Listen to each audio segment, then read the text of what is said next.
Hello and welcome to today's Ladies Best Life podcast. I hope you're feeling really good today, and so far, life is going well for you. Doesn't matter whether it's a Monday that you're listening to this or a Wednesday, doesn't matter what day it is, but I hope you're feeling bloody fantastic. So, slightly different one today. You guys know that I am very open and honest with you on pretty much everywhere. You know, my emails that go out, my social media, and especially my podcast. I feel like this is basically you and I sat here having a chat. And I tell you all, you're absolutely incredible at pulling this out of me without even knowing it. But today I wanted to go for a bit of a fun one because I'm all about connections. I'm all about, if we've got something that we can talk about, I want to speak to you. And that's what I want to share with you today because, I shared recently about the phase of amenorrhea that I'm going through. And a few of you reached out, and it's brilliant to read that. I also share things about what's going on for me and Carl and how Bali is going. And today I just want to go into 10 things about me that you may or may not know. And it would be ace to see, to hear in any way, whether you've got any similarities, because that is how we connect, right? That is how we get to know each other a little bit more, is having that one thing that we can match on and then talk about it from there. Because obviously you guys know that for me, helping to change the trajectory of the modern day woman to no longer be the bottom of the pile, no longer be bound to societal expectations, no longer literally just live because it's the way that your mother or your grandmother lived. That is what I'm here for. But actually, there's so much more about me as well. So 10 things about me.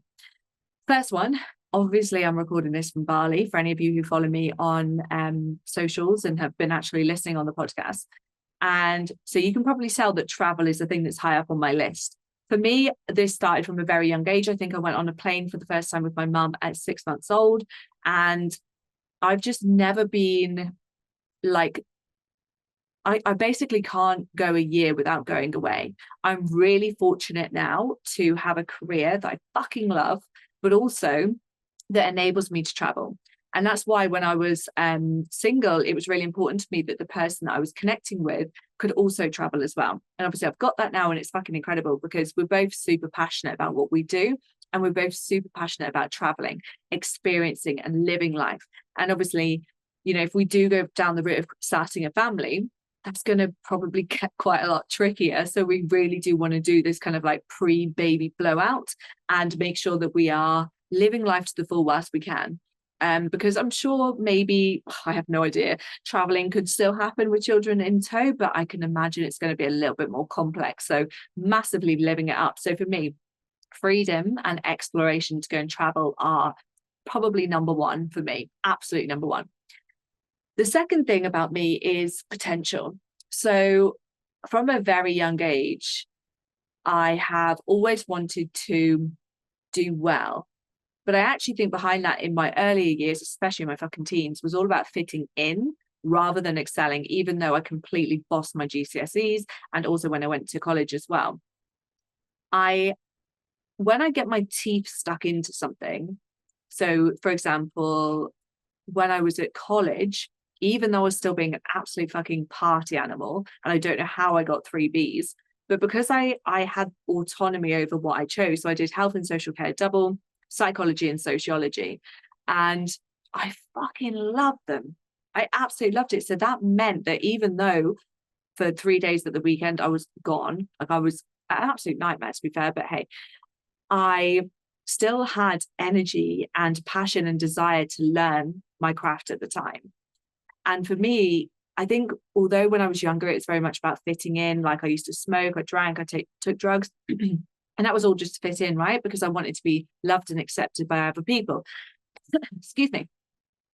But what I found as I got older is that one, I don't need validation from other people. And two, potential is really important to me. So potential doesn't mean, earning the most money or running the fastest race. It's about stepping into your best place. It's about learning about yourself and taking yourself to the next level within the current circumstances. So you could be a busy mum, full-time career, you got 3 kids, husband's not so helpful at home. There are still ways for you to tap into your potential. The reason why you probably believe you can't is because maybe you're fucking tired, you're not addressing your own needs enough. So then thinking about exploring potential is like, nah, bruv, ain't got energy for that. So that's another one for me. Third one, you're going to know this. I'm a foodie. And this is why I love working with women who are also foodies. Like if someone just came to me and was like, nah, food is fuel. I'm not bothered about,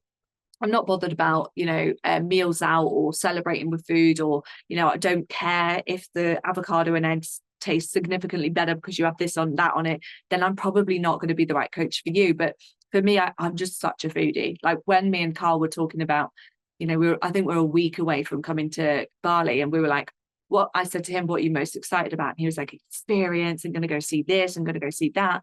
And I was like, mine's food. The food in Bali is incredible and they make it really healthy and really delicious. And he was like, I fucking knew you'd say that. So I'm a foodie.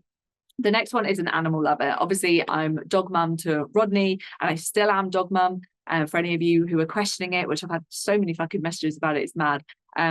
He is and always will be my baby. Obviously, he's at my friend's at the minute, which is incredible. And he's got another dog there called Nancy, and so much fucking love because she's also working from home. She's got a little boy as well. But coming to Bali has really made me realize how much I love, like any dog that I can, because some of them don't really like humans that much, but any dog that I can, I will stop and stroke. Any cat I can, I will stop and stroke. And I really do feel uplifted once I've had, I suppose, interaction with animals. So I am 100% an animal lover. I love them to pieces and I find them curious, we can learn a lot from them. This one you may think I've already covered, but actually chocolate, the one thing I couldn't live without. I was speaking to Carl a few weeks ago and it was like, right, what's your favorite food? And I was literally hands down like chocolate. I love it. It could be ice cream, it could be chocolate protein powder, actually just chocolate. Chocolate fudge brownie with ice cream is literally my favorite thing on earth. When people say, what's your kind of like if you're on death row, what's your 3-course meal be? Mine would be chocolate fudge brownie, chocolate fudge brownie, chocolate fudge brownie, all with ice cream, please. Maybe salted caramel ice cream. From this place actually in Bali called Etor. Fucking incredible. Absolutely unreal. So chocolate is the one food that I couldn't live without. And I would never allow myself to live without it. The next one is I am fucking headstrong. You probably will get this because I'm quite blunt in the way that I speak. I am compassionate. Obviously, I couldn't do my job without that, but I am headstrong. I will do what I want to do. And this is why I really understand as humans, I can't tell the people I work with what to do because I don't want to be told what to do. And this is where, when I have that initial connection call with someone who's wanting to work with me, I'm not pushy. I don't want them to make a decision without their partner unless they feel like they have that autonomy and they're ready to take that leap. I will not treat other humans in a way that I cannot be treated myself. And part of being headstrong is, I think it's a blessing. Some people see it as a curse or maybe a little bit intimidated by it. But actually, when you're headstrong, when you know what you want, when you get after what you want, it's a fucking game changer. And I think it comes from spending years of my life from investing into understanding who I am, first of all, so gaining self-awareness, and then figuring out how I'm going to get there. The next one is impatient. And this is something that actually my mum has said to me for many years throughout my life. You're so impatient. Oh my God, like your impatience is the worst thing about you, blah, blah, blah, blah. And actually, I'm not. Like I am when it comes to personal standards. So if I'm waiting for food, especially if I'm hungry, I'm impatient. If I'm waiting for something to be done by one of the team and they've said it's going to be done by Wednesday at 6 and it's not done by Wednesday at 6, that's when I'm like, oh my God, how long do I have to wait? I just want stuff done now and like literally now because I'm an action taker as well and I get stuff done.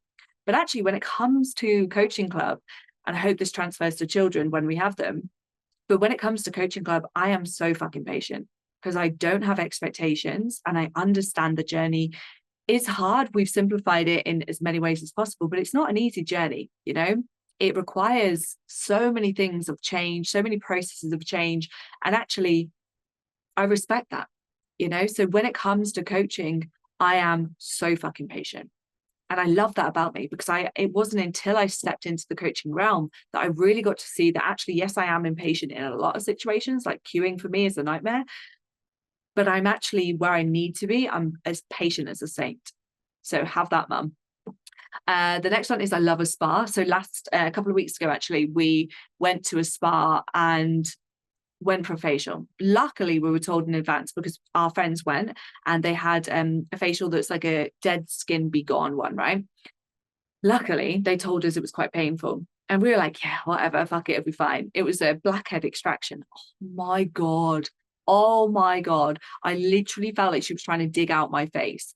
I could not believe how painful that was. But I'm the type of person who, if something's painful, but it gets me where I want to get to, I will absolutely do it. I'm a bit weird like that. I don't know if anybody else is, but I love a spa day. It's one of my favorite things to go with my mum and my sister. I can't wait to do this when I'm back.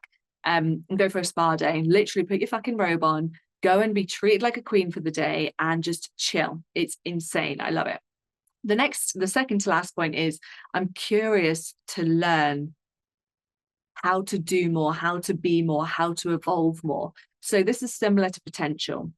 But I am and have like, so I get stuck, right? I'm the same with all of us. The reason why I started the coaching club was because I got stuck, was because I was overwhelmed and I couldn't carry on going as I was. And I literally had that moment, that fucking pivotal moment where I was like, something has to change. It's not something can change at some point or I want to change someday. I was like, done. I am done with this. And in that moment, that is when I was like, right, it was a big investment to work with Phil Graham, but it was so fucking worth it because I had to get from the place where I was, which was stuck. I needed to get out of that into a position of in the driving seat again, in control. And this is why, like, my curiosity for learning is only ever expanding. It's only growing. You know, I don't ever think I'll get to the place where I'm like, right, complete it, bro. You know, we're going down so many more avenues at the minute inside Coaching Club of learning about behavioral change, learning about nutrition, about health, about blood work. Like, we're constantly learning because we want to always help the ladies better. And when I'm better, when I'm performing better, when I'm healthier, when I'm more energized, when I got better boundaries, I'm better for everybody in my life. And that's where my curiosity for learning comes from. And the final one, you can probably tell this from the way I speak, I hope you can anyway, is I'm so excited by life. And that has, I would say that's been a thing that's fairly common for me. There have obviously been moments where I felt really scared by life, leaving James, even when I went down the looking at my relationship with food, I was like, shit, am I heading into an eating disorder? There's been moments where I've really like gone through big identity shifts, like when I decided I realized I did want children, and thank fuck I realized at the age of 30 rather than any much later. That was scary for me because it was scary because I really thought I knew myself. And the more we work on ourselves, the more we peel back the layers of conditioning and what we've been taught by other people and maybe protection barriers as well. So for me, the no kids thing was a protection because I was scared because of what happened in my childhood. But as we start to peel back those layers of the onion, we really start to understand ourselves. And as we do that, it's scary. We can feel quite isolated. But actually, when we move past those foggy patches, it gets exciting. And I'm excited by life anyway. I get to go to the gym every day if I want to. I get to have a facial every 6 to 8 weeks if I want to. I get to have great connections and relationships because I put myself out there. I get to be coached by some incredible people because I save money on spending money on shit that I don't want and need, and I put it into that. And that makes me so excited for life, so ready for life, so ready to extract the most I can from it, to tap into my potential, to travel the world, to eat the food I love, and to connect with people across the globe. So yeah, today wasn't really anything of potentially any value, but I hope you found it a nice listen and something that you can be like, hey, you know what? I'm that. And this could be something for you to do. 10 things that are outside of you being a mom or someone who works in the career that you work in. It's just 10 things that are outside of those things. Have a little think about it, get them down on paper, and it will probably feel good if you talk about it. And if you want someone to voice note it too, my inbox is always open. Have an incredible day.